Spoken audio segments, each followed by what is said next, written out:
Dear students, I am Dr. A.S. Govind, HOD of Physics, Vijaya College, Bangalore.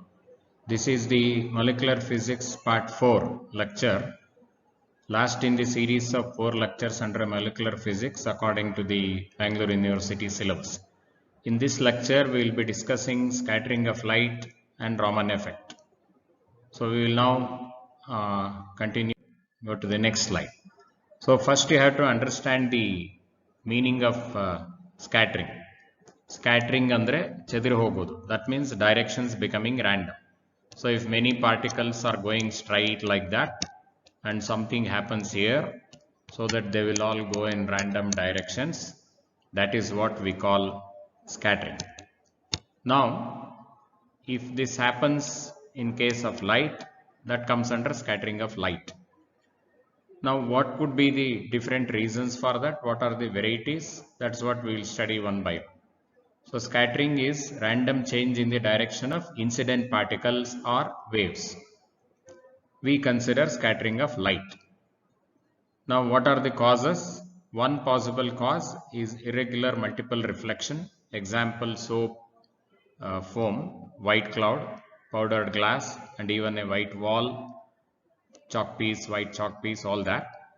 That means it has some irregular surface, and because of the irregular surface present, there is a irregular reflection. So if surface is like that, light is falling on that, then because of irregularity, the reflected light goes in all different possible directions. This is one type of scattering. The next type of scattering, atoms or molecules of the medium absorb light energy and re-emit in different directions. This is called electromagnetic scattering. So why will this happen? So that is the next thing to be understood properly. So now, right. So if you know that already, atoms have energy levels. So if there are two energy levels like this, electron at the lower level, only if you give exactly this much of energy by a photon coming, it can absorb and it can go to the next energy level. That is fine. But if I give a photon which is having less energy, only this much, then this electron will definitely temporarily take it. It will go to this height, and because it cannot stay here, it will come back. It will come back and fall down. So that is the difference between actual absorption here and when the energy is less. So because of this, there is a temporary jump in the electron. There is no permitted level here, it will come back. And now while coming back, it will re-emit. And this re-emitted photon can be in any random direction. So incident photon can be in some direction. It hits an atom or molecule of the medium, and after re-emitted, so after it re-emits, it can be in any other direction. So if there are some hundreds of photons coming, all the 100 can go in different directions, and that is electromagnetic scattering, and that's what we consider. So we will consider different types of that. Electromagnetic scattering, there are different varieties in that. Tyndall scattering, Raman scattering, Rayleigh scattering, etc. So we will discuss one by one. So these are the different types of scattering. This is given just for your extra information. Many of the things here we are not studying. We will study Raman scattering, Rayleigh scattering, and a little variation of that is the Tyndall scattering. Only that we are studying. So going further, what is Tyndall scattering? So in Tyndall scattering, particles in a colloid scatter the beam of light. So it is just like reflection from the surface of the particles. Colloid means very small particles. Intensity of scattered light depends on the density of the colloid particles. That means how many particles are there in a given volume. path of light beam is visible. So this is a important characteristic of the Tyndall scattering. Diameter of the particle, size of that is comparable to wavelength of the visible light. So such particles will cause this kind of scattering. So what are the examples? If you put one drop of milk into water, that is causing Tyndall scattering. That means if you shine a bright light towards that, you can see the path of light through water. Path of sunlight visible in foggy atmosphere.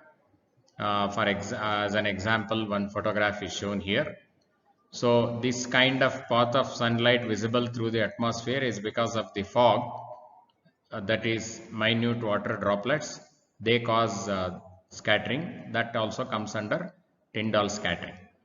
Blue color of vehicle smoke, that is also Tyndall scattering. Now we will go further. Next variety we have to consider is the Rayleigh scattering.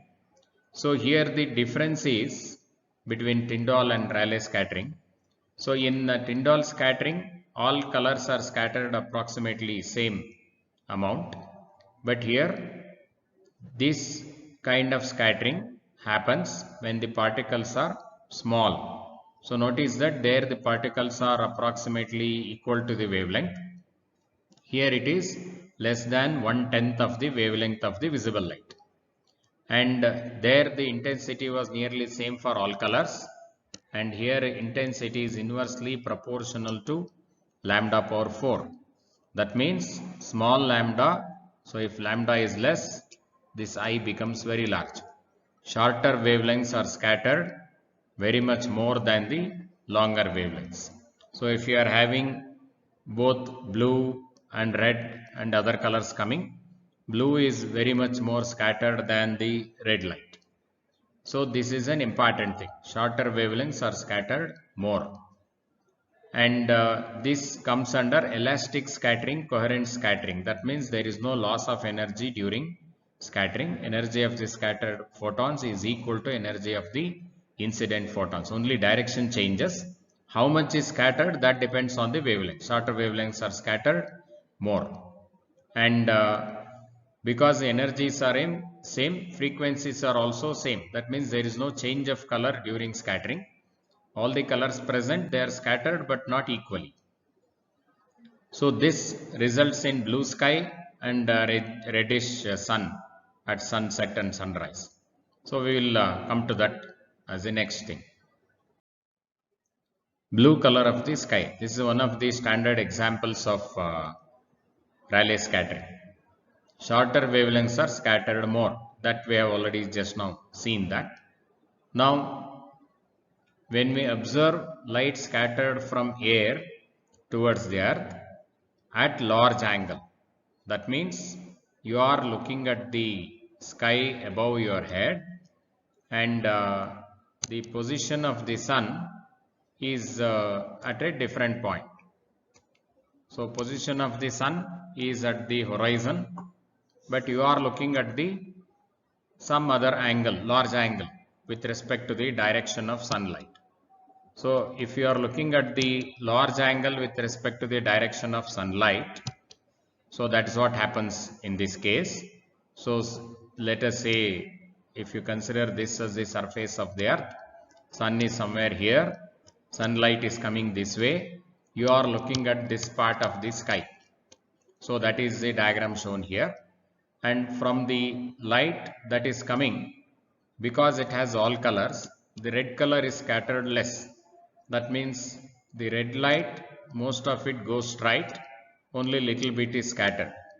And if you consider green light, it is scattered little more.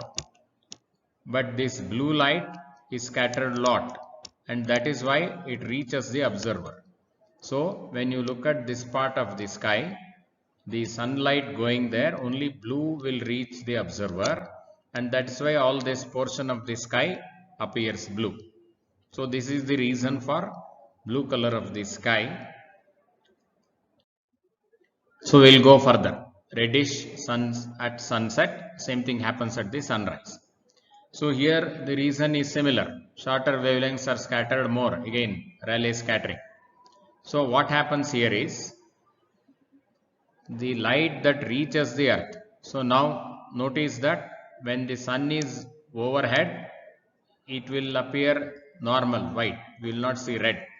This effect is seen only during the sunset or sunrise when sun is near the horizon.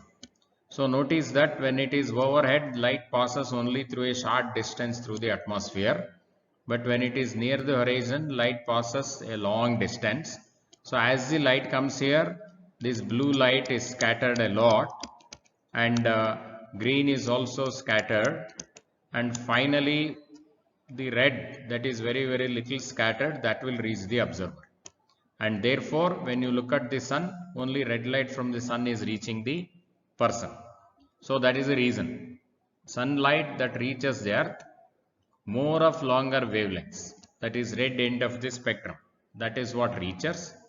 But when the sun is above the observer's head, when it is here, this effect is negligible because the thickness of the atmosphere through which it passes is very less.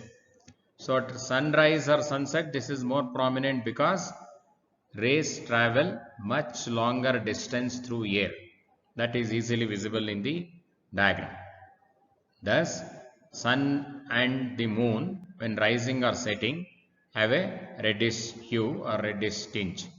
That is the reason for reddish sunset or sunrise. So now one important thing you have to understand. Blue sky is also because of scattering, red sun is also because of same Rayleigh scattering. So what is the difference? That you have to understand clearly. In case of blue sky, you are seeing the scattered blue light. In case of setting sun, you are seeing the scattered, you are seeing the red light which is left out after blue and green are all scattered. So observe that when the sun is here, if you look at the sky, then the sunlight going here and the scattered light, that light is mostly blue. So this part of the sky should appear blue for the observer. But when you look at the sun, when the sun is near the horizon, the same scattering, all the blue is scattered away. So what reaches the observer is the least scattered light, that is the red light. So that is the main difference. When you are looking at the sky, you are seeing the light that is scattered. When you are looking at the setting sun, you are seeing the light that is left out after blue is scattered. So the same scattering has opposite effects in the two cases. Now the next kind of scattering that we are studying in the syllabus is Raman scattering. So this has to be understood clearly. So for that we will take the example of molecular levels. So if you have various vibrational levels of a molecule and some next electronic level. So these are electronic levels and these are vibrational levels. And because of vibrational energies, molecules can be in any of these levels. And when the incident photon comes, it can go to the next level. And after going to next level, it can come back again. Again, it can come back to any of these levels. So that's what makes the difference. So if it starts from a level, goes there and comes back to the same level, then the incident wavelength and scattered wavelength are both are same, and that is similar to your Rayleigh scattering. But if the molecule is at a lower level, it gets excited, and while coming back it comes only here. That means after the light is emitted, molecule is in a little higher vibrational energy level. So the incident energy is more, the emitted energy is less. So energy is less means frequency is less, wavelength is longer. So this is longer wavelength. But similar effect, if the molecule is already at some vibrational higher energy level and you are giving the photon, so it goes to the higher level, and then while coming back it comes to the energy less than what it was already present.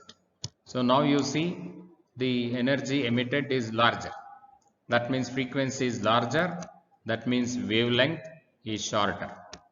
So earlier this longer wavelength emission was known, and those were called Stokes lines, and these are opposite of that. Shorter wavelength lines are also possible. That is called anti-Stokes lines, and together all of them are called Raman lines. So now we will study them, understand them step by step. So this is the basic concept in Raman effect, reason for getting Stokes and anti-Stokes lines. Scattered light contains higher and lower, both are present frequencies in addition to the incident frequency. And because energies are different, incident and emitted are different, it is called inelastic or incoherent scattering. So this is an important difference you have to remember. Photons exchange energy with the molecules. Energy is either gained or lost, as I have explained, so that scattered photons are shifted in frequency. So this is the reason why it is inelastic.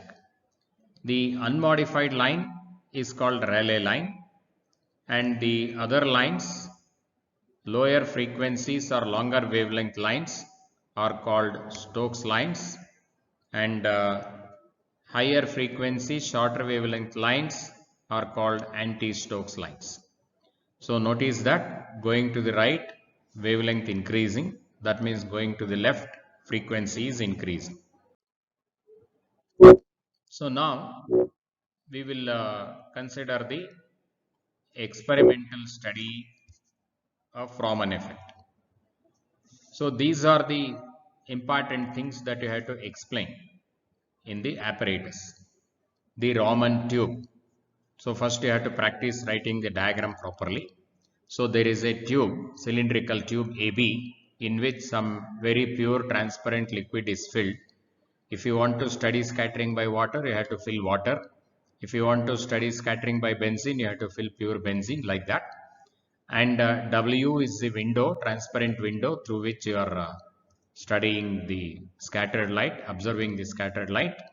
And the back of the tube is drawn out like that, like a horn, like a tube, vent, and inside of that is black coated. That is to avoid all the light which is back scattered. All this light which is back scattered is absorbed, so that when you look from this window, the back side of that is totally dark, so that any small light coming here is easily observable against a dark background. So this is the first thing to explain. Then the second thing, you have a very powerful mercury arc light source, and you have a filter to select only one particular wavelength, and you have a cylindrical R reflector, so that all the light is finally incident on this tube itself. So that is the second thing to be explained. And because you have a very powerful light source, it will heat up the system. Water or benzene, whatever you are observing, temperature of that may increase. But if the temperature increases, the scattering effect also will change. So because of that, you have to maintain temperature constant. So there is another outer cylinder which is called cooling jacket. Through that, water is circulated. So water enters here, goes around the tube, and comes out of the other end. So this continuous flow of water maintains the temperature. Then the next thing is the spectroscope, and if you also have an arrangement to take a photograph, then it is called a spectrograph. It's just like your normal spectrometer with a camera attached and all. So the scattered light enters through this, and finally the effect is recorded here. And the result, what is that is observed here is the result. So you have to show it as a set of lines. So you can see the central bright unmodified line, and you can see some anti-Stokes lines, and also you can see Stokes lines. Anti-Stokes lines are having shorter wavelength, Stokes lines are having longer wavelength. So all this to be explained under experimental study. Now the next thing to study is the quantum theory of Raman effect. Total energy before collision. So now these three you have to understand clearly. There is an intrinsic energy of the molecule, that is like your vibrational energy and all. Molecule has kinetic energy because it is moving. Energy of the incident photon is present. So all the three are present together before collision, and we will write them by symbols. Intrinsic energy of the molecule before collision is taken as E1.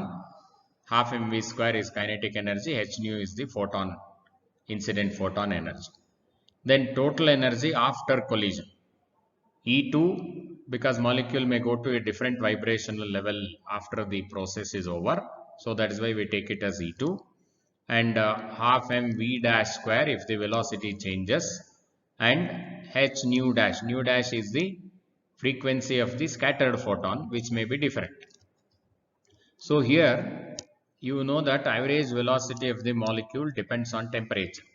So if there is no temperature change during the process, so according to the law of conservation of energy, these two energies should be equal. And if so, equate the two.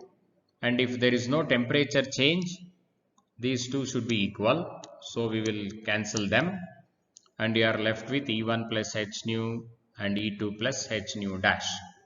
Those two should be equal according to the law of conservation of energy. So simplifying this, that means simplify for h nu dash, that is E1 is taken to the E2 is taken to the other side. So E1 plus h nu minus E2 divided by h. So finally you are getting this. So therefore scattered frequency is incident frequency plus something. This plus something is called delta nu. That is the change in the frequency. That is called Raman shift. So notice that it is nu dash minus nu, scattered minus incident, equals E1 minus E2 by h, initial minus final energy of the molecule divided by the h. Next we will see what are the different possibilities and how do we get this anti-Stokes, Stokes lines and all. So Raman shift equation we will remember again. Now this is the diagram which I explained in the beginning. You have to observe this, understand carefully, and also notice the colors that I have used so that you will get the similarity of that. So this E1, E2 are vibrational levels. There may be many more levels. For example, we have taken only 2. And the photon energy is the one which causes the electron to go to some higher level. And there is no permitted level anywhere here. And that is why it will come back, and that is what causes scattering. Otherwise it will absorb and electron will stay there. We don't consider that kind of a situation. So because there is no energy level here, electron simply goes there and comes back. There is no energy permitted level here. So this level, that is why it is called a virtual state, an imaginary level. Now what are the different cases possible? First is unmodified line, Rayleigh line. That is E1 equals E2. So notice that it goes to a particular height and comes back to the same initial level, and therefore the incident energy and scattered energy, they are same, and therefore frequencies are also same. So it is similar to Rayleigh scattering, that comes under coherent scattering. Then the Stokes lines. So notice that E1 is lower, E2 is higher. That means molecule is at the lower level, it absorbs energy, while coming back it comes to a little higher energy level, and therefore this is energy of the scattered photon. H nu naught is the energy of the incident photon. This is H nu naught minus something because the energy has reduced, and therefore scattered frequency is less than the incident frequency. That means wavelength is larger. Then the next possibility is here. This electron is already in some higher energy state. It absorbs the photon, but while coming back it goes to the lower energy state. So therefore what is emitted has more energy. It is H nu naught plus something. So the emitted frequency is more than the incident frequency. So that is called anti-Stokes lines. Frequency, higher frequency or smaller wavelength lines. And what is important, because this gap is same for both of them, the shift in the frequency is same in both cases, and therefore the lines are equidistant from the unmodified parent line. That means whatever is shifted this side and that side, it will be equal. That you have to remember, because we are going to use that information for solving problems.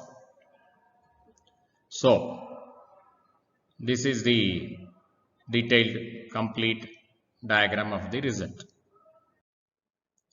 Now one more thing you have to understand about the brightness of the lights.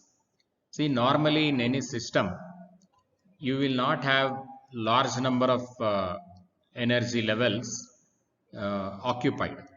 Most of the molecules occupy only the lower energy level. So there are large number of molecules here, and there are only very few number of molecules here.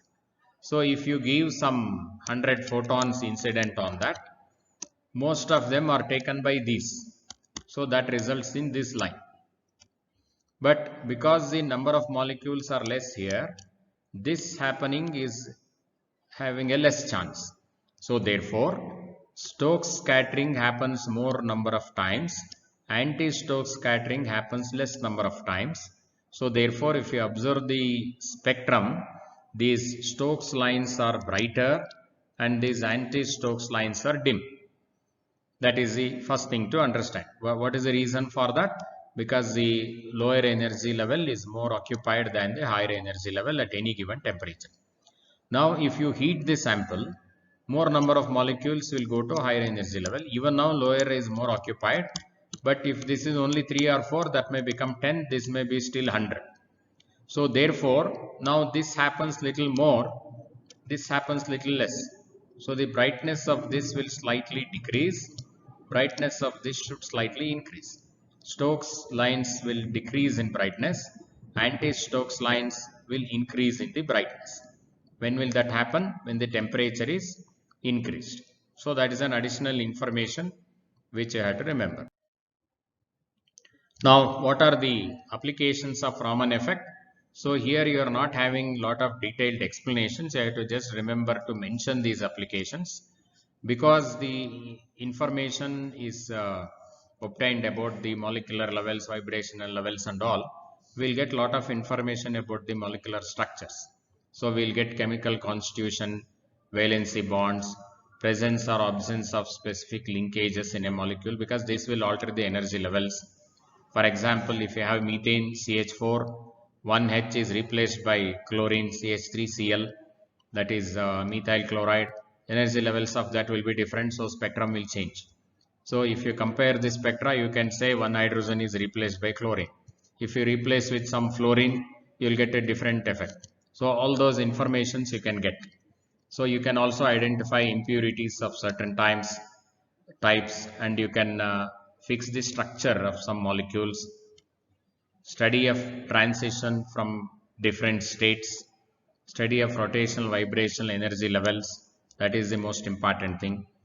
And with the advent of laser, the intensities are very high, and therefore studying lot of structures has become a very important aspect now, laser Raman spectroscopy. And be using vibrational levels, you will get force constant and bond length of the molecules, that you have already understood in the previous lectures. And another important application, if you investigate the works of art and cultural heritage, that means some old paintings and things like that, you can analyze the corrosion products on the surfaces, and because of that you can determine whether it is authentically very old and corroded, or somebody has purposely put something and damaged the surface so that it appears like a old antique. So that difference can be recognized easily. So that helps in investigation of the works. And structure of biological molecules like DNA also can be determined. Now we will take a simple numerical example. So in your exam, you may get questions like this. With the exciting radiation of wavelength 435.8 nanometer, a substance showed Raman line at a wavelength of 462. So notice that this is a higher wavelength line. that is a Stokes line. Calculate the frequency and wavelength of the corresponding anti-Stokes line. So what is the concept here? You have the unmodified line here, that is your 435.8, and you have the longer wavelength line. You should find the shorter wavelength line, and because these gaps are equal, by observing the difference of this, you can take a same difference negative so that you will get this answer. But you have to be careful because gaps are equal only in frequency, not in wavelength. So you have to take this nu naught and this nu 1 dash, nu 2 dash, convert all that into frequency, then find this difference so that you know this delta nu, so how much extra it is. Because the gaps are equal, you subtract the same amount, you will get this answer. So that is the methodology of doing the problem. So observe that. What is the data?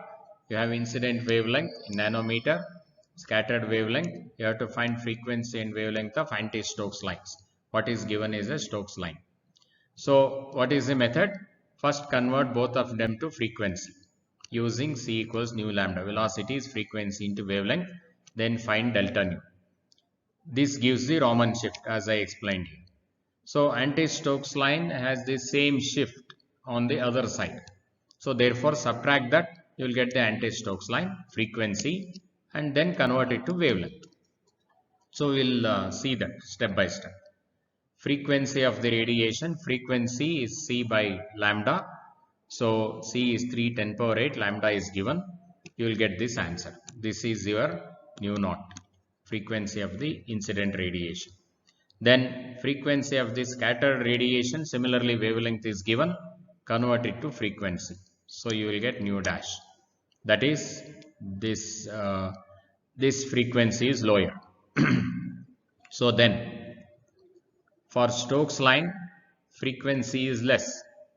So Raman shift therefore should be taken this way, nu minus nu dash.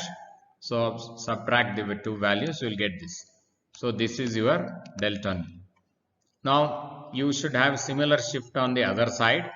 So for anti-Stokes lines, the frequencies are higher. So add the same thing to the incident frequency. This is the incident frequency, this is the extra. So if you add that, you will get this answer. So this is the frequency of the anti-Stokes line. So one of the answer you have found. Now you have to just convert it to wavelength by the same similar C equals nu lambda. So lambda is C by nu, AES stands here for anti-Stokes. So C and the answer for frequency. Now you are getting the answer 10 power minus 6. Shifting this 3 decimals, it is converted to 10 power minus 9, 412 nanometer. So that gives you both the answers. Anti-Stokes line frequency is this, corresponding wavelength is this. Both the answers are right. So this completes the full chapter of molecular physics in all the 4 lectures. So study well and prepare well to the exam. Thank you.